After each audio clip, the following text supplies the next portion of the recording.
राधे राधे दोस्तों। दिल्ली नगर में भागीरथ नाम का युवक सौदागर रहता था। वहां उसकी अपनी 2 दुकानें और एक रहने का मकान था। वो सुंदर था। उसके बाल कोमल, चमकीले और घुंघराले थे। वो हंसोड़ और गाने का बड़ा प्रेमी था। युवावस्था में उसे मद्य पीने की बान पड़ गई थी।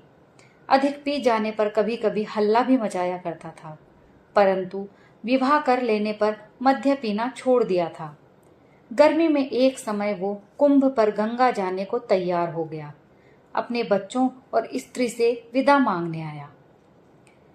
उसकी स्त्री ने कहा, प्राणनाथ, आज ना जाइए, मैंने बुरा सपना देखा है। भागीरथ ने कहा, प्रिय, तुम्हें भय है कि मैं मेले में जाकर तुम्हें भूल जाऊंगा? स्त्री ने कहा, ये तो मैं नहीं जानती कि मैं क्यों डर रही हूँ। केवल इतना जानती हूँ कि मैंने बुरा सपना देखा है।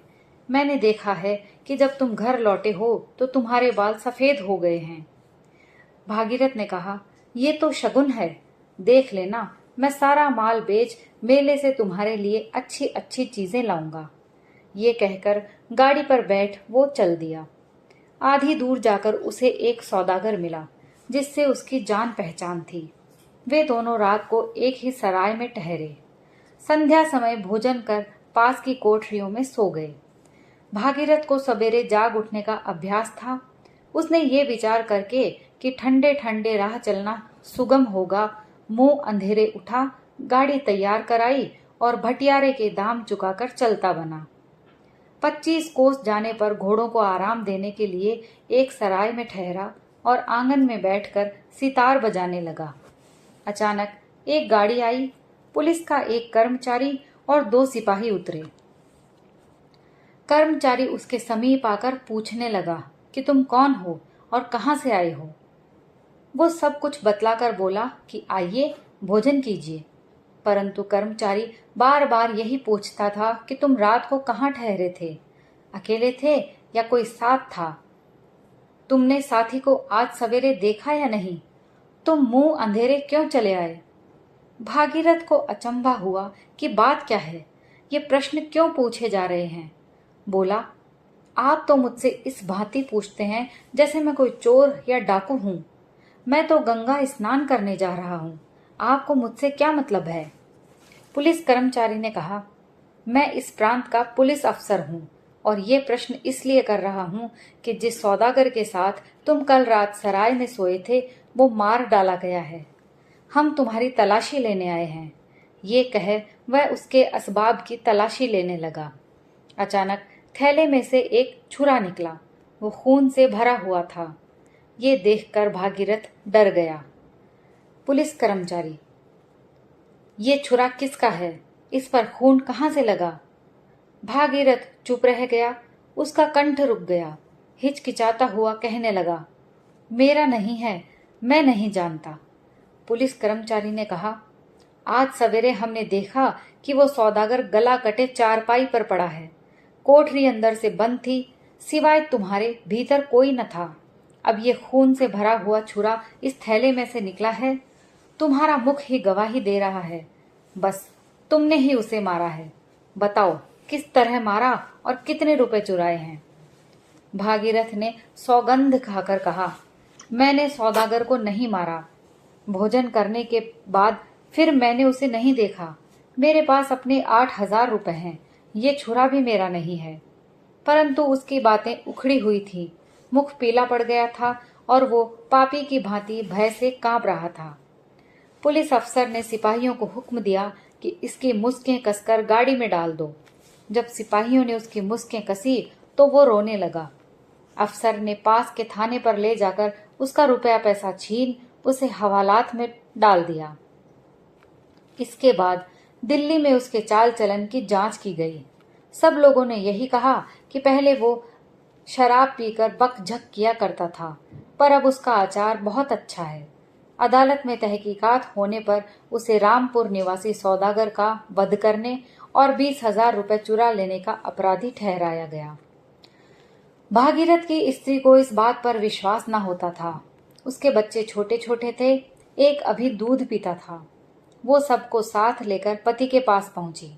पहले तो कर्मचारियों ने उसे उससे मिलने की आज्ञा ना दी, परंतु बहुत विनती करने पर आज्ञा मिल गई और पहरे वाले उसे कैद के घर में ले गए। जो ही उसने अपने पति को बेड़ी पहने हुए चोरों और डाकुओं के बीच में बैठा देखा, वो बेसुध होकर धरती पर गिर पड़ी। बहुत देर में उसे होश आया। वो बच्चों सहित पति के निकट बैठ गई और घर का हाल कहकर पूछने लगी कि ये क्या बात है। भागीरथ ने सारा वृतांत कह सुनाया। उसकी स्त्री ने कहा, तो अब क्या हो सकता है?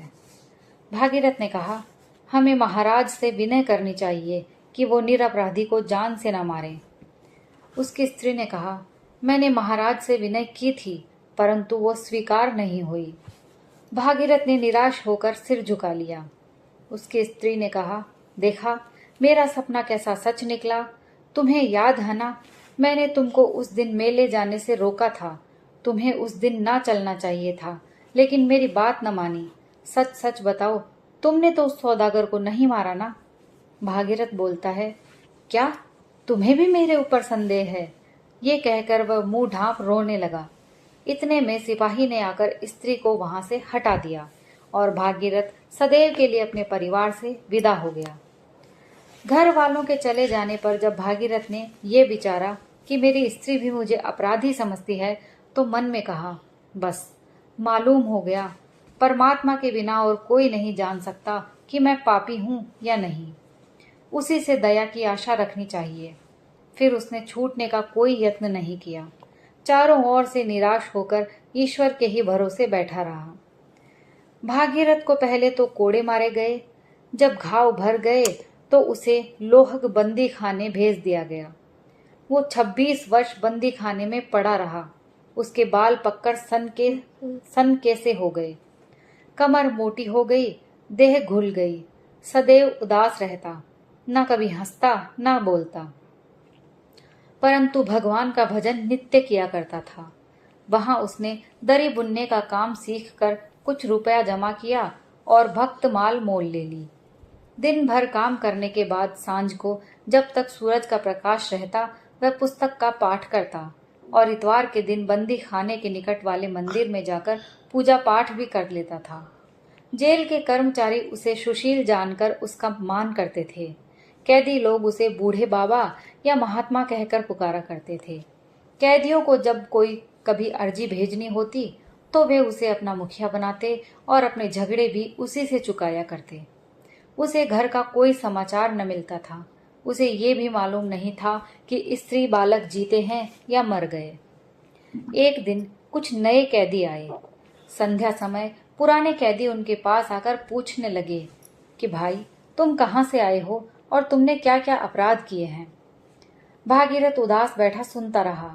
नए कैदियों में एक 60 वर्ष का हट्टा कट्टा आदमी, जिसके दाढ़ी बाल खूब छटे हुए थे, अपनी राम कहानी यूं सुना रहा था। भाइयों, मेरे मित्र का घोड़ा एक पेड़ से बंधा हुआ था। मुझे घर जाने की जल्दी पड़ी हुई थी। मैं उस घोड़े पर सवार होकर चला गया। वहां जाकर मैंने घोड़ा छोड़ दिया। मित्र कहीं चला गया था। पुलिस वालों ने चोर ठहराकर मुझे पकड़ लिया। यद्यपि कोई ये नहीं बतला सका कि मैंने किसका घोड़ा चुराया और कहां से। फिर भी चोरी के अपराध में मुझे यहाँ भेज दिया गया है। इससे पहले एक बार मैंने ऐसा अपराध किया था कि मैं लोहग में भेजे जाने लायक था, परंतु मुझे उस समय कोई नहीं पकड़ सका। अब बिना अपराध ही यहाँ भेज दिया गया हूँ। एक कैदी ने कहा, तुम कहाँ से आए हो? तो उसने बताया, दिल्ली से। मेरा नाम बलदेव सिंह है। भागीरथ बोला, भला बलदेव सिंह, तुम्हें भागीरथ के घर वालों का कुछ हाल मालूम है? जीते हैं कि मर गए? बलदेव ने कहा, जानना क्या, मैं उन्हें भली भांति जानता हूँ। अच्छे मालदार हैं। हाँ, उनका पिता यहीं कहीं कैद है। मेरे ही जैसा अपराध उनका भी था। बूढ़े बाबा, तुम यहाँ कैसे आए? भागीरथ अपनी विपत्ति कथा न कही, केवल हाय कहकर बोला, मैं अपने पापों के कारण 26 वर्ष से यहाँ पड़ा सड़ रहा हूँ। बलदेव ने कहा, क्या पाप, मैं भी तो सुनूं। भागीरथ बोला, भाई जाने दो, पापों का फल अवश्य भोगना पड़ता है। वो कुछ और न कहना चाहता था, परंतु दूसरे कैदियों ने बलदेव को सारा हाल कह सुनाया कि वो एक सौदागर का वध करने के अपराध में यहाँ कैद है। बलदेव ने यह हाल सुना तो भागीरथ को ध्यान से देखने लगा। घुटने पर हाथ मारकर बोला, वाह वाह, बड़ा अचरज है। लेकिन दादा, तुम तो बिल्कुल बूढ़े हो गए। दूसरे कैदी बलदेव से पूछने लगे कि तुम भागीरथ को देखकर चकित क्यों हुए? तुमने क्या पहले कहीं उसे देखा है? परंतु बलदेव ने उत्तर नहीं दिया। भागीरथ के चित्त में ये संशय उत्पन्न हुआ कि शायद बलदेव रामपुरी सौदागर के असली मारने वाले को जानता है। तो वो बोला, बलदेव सिंह, क्या तुमने ये बात सुनी है और मुझे भी पहले कहीं देखा है? बलदेव बोला, वो बातें तो सारे संसार में फैल रही हैं। मैं किस तरह न सुनता। बहुत दिन बीत गए, मुझे कुछ याद नहीं रहा। भागीरथ ने कहा, तुम्हें मालूम है कि उस सौदागर को किसने मारा था? बलदेव सिंह हंसकर कहता है, जिसके थैले में छुरा निकला वही उसका मारने वाला। यदि किसी ने थैले में छुरा छिपा भी दिया हो तो जब तक कोई पकड़ा न जाए उसे चोर कौन कह सकता है? थैला तुम्हारे सिरहाने धरा था। यदि कोई दूसरा पास आकर छुरा थैले में छिपाता तो तुम अवश्य जाग उठते। ये बातें सुनकर भागीरथ को निश्चय हो गया कि सौदागर को इसी ने मारा है। वो उठकर वहां से चल दिया, पर सारी रात जागता रहा। दुख से उसका चित्त व्याकुल हो रहा था। उसे अनेक प्रकार की बातें याद आने लगी। पहले स्त्री की उस समय की सूरत दिखाई दी जब वो उसे मेले जाने को मना कर रही थी। सामने ऐसा जान पड़ा कि वो खड़ी है। उसकी बोली और हंसी तक सुनाई दी। फिर बालक दिखाई पड़े। फिर युवावस्था की याद आई। कितना प्रसन्न था, कैसा आनंद से द्वार पर बैठा सितार बजाया करता था। फिर वो सराय दिखाई दी जहां वो पकड़ा गया था। तब वह जगह सामने आई जहां उस पर कोड़े लगे थे। फिर बेड़ी और बंदी खाना, फिर बुढ़ापा और 26 वर्ष का दुख। ये सब बातें उसकी आंखों में फिरने लगी। वो इतना दुखी हुआ कि जी में आया कि अभी प्राण दे दूं। हाय, इस बलदेव चंडाल ने ये क्या किया? मैं तो अपना सर्वनाश करके भी इससे बदला अवश्य लूंगा। सारी रात भजन करने पर भी उसे शांति नहीं हुई। दिन में उसने बलदेव को देखा तक नहीं। 15 दिन बीत गए। भागीरथ की ये दशा थी कि न रात को नींद न दिन को चैन। क्रोधाग्नि में जल रहा था। एक रात वो जेल खाने में टहल रहा था कि उसने कैदियों के सोने के चबूतरे के नीचे से मिट्टी गिरते देखी। वहीं ठहर गया कि देखूं मिट्टी कहाँ से आ रही है। अचानक बलदेव चबूतरे के नीचे से निकल आया और भय से कांपने लगा। भागीरथ आंखें मूंदकर आगे जाना चाहता था कि बलदेव ने उसका हाथ पकड़ लिया और बोला, देखो, मैंने जूतों में मिट्टी भर के बाहर फेंककर ये सुरंग लगाई है। चुप रहना, मैं तुमको यहाँ से भगा देता हूँ। यदि शोर करोगे तो जेल के अफसर मुझे जान से मार डालेंगे, परंतु याद रखो कि तुम्हें मारकर मरूंगा, यूं नहीं मरता। भागीरथ अपने शत्रु को देखकर क्रोध से कांप उठा और हाथ छुड़ाकर बोला, मुझे भागने की इच्छा नहीं, और मुझे मारे तो तुम्हें 26 वर्ष हो चुके।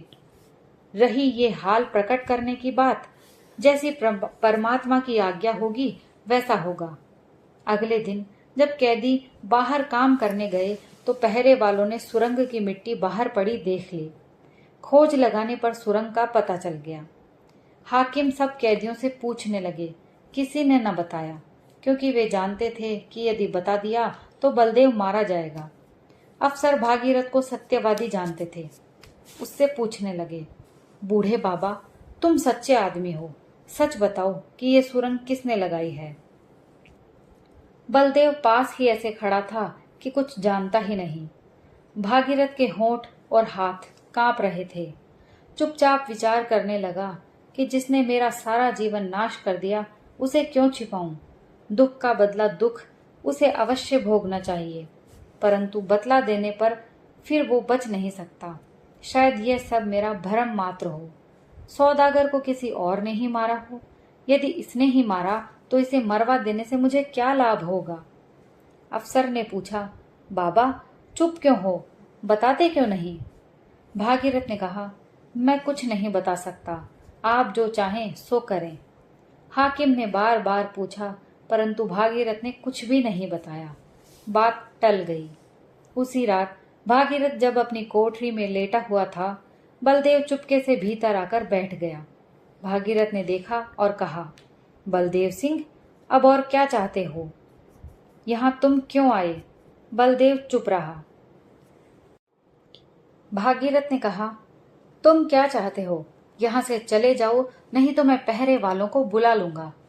बलदेव ने कहा, उसके पांव पकड़े, भागीरथ, मुझे क्षमा कर दो, क्षमा। भागीरथ ने कहा, क्यों? बलदेव ने कहा, मैंने ही उस सौदागर को मारकर छुरा तुम्हारे थैले में छिपाया था। मैं तुम्हें भी मारना चाहता था, परंतु बाहर से आहट हो गई। मैं छुरा थैले में रखकर भाग निकला। भागीरथ चुप हो गया, कुछ नहीं बोला। बलदेव ने कहा, भाई भागीरथ, भगवान के वास्ते मुझ पर दया करो, मुझे क्षमा करो। मैं कल अपना अपराध स्वीकार कर लूंगा। तुम छूटकर अपने घर चले जाओगे। भागीरथ ने कहा, बातें बनाना सहज है। 26 वर्ष के इस दुख को देखो, अब मैं कहाँ जा सकता हूँ? स्त्री मर गई, लड़के भूल गए, अब तो मेरा कहीं ठिकाना नहीं है। बलदेव धरती से माथा फोड़ रो रो कर कहने लगा, मुझे कोड़े लगने पर भी इतना कष्ट नहीं हुआ था जो अब तुम्हें देखकर हो रहा है। तुमने दया करके सुरंगे की बात नहीं बताई। क्षमा करो, क्षमा करो, मैं अत्यंत दुखी हो रहा हूँ। ये कह बलदेव धाड़ मार मार कर रोने लगा। भागीरथ के नेत्रों से भी जल की धारा बह निकली। बोला, पूर्ण परमात्मा तुम पर दया करें। कौन जाने कि मैं अच्छा हूँ या तुम अच्छे हो। मैंने तुम्हें माफ कर दिया। अगले दिन बलदेव सिंह ने खुद कर्मचारियों के पास जाकर सारा हाल सुनाकर अपना अपराध मान लिया, परंतु भागीरथ को छोड़ देने का जब परवान आया, तब तक उसका देहांत हो चुका था। दोस्तों, कहानी यहीं समाप्त होती है। अगर आपको कहानी पसंद आई हो तो प्लीज लाइक, शेयर और कमेंट करके मुझे जरूर बताइए। और अगर आप मेरे चैनल पर नए हैं तो ऐसी ही अच्छी अच्छी कहानियां सुनने के लिए मेरे चैनल को जरूर सब्सक्राइब कर लीजिए। कहानी सुनने के लिए आप सभी का बहुत बहुत धन्यवाद।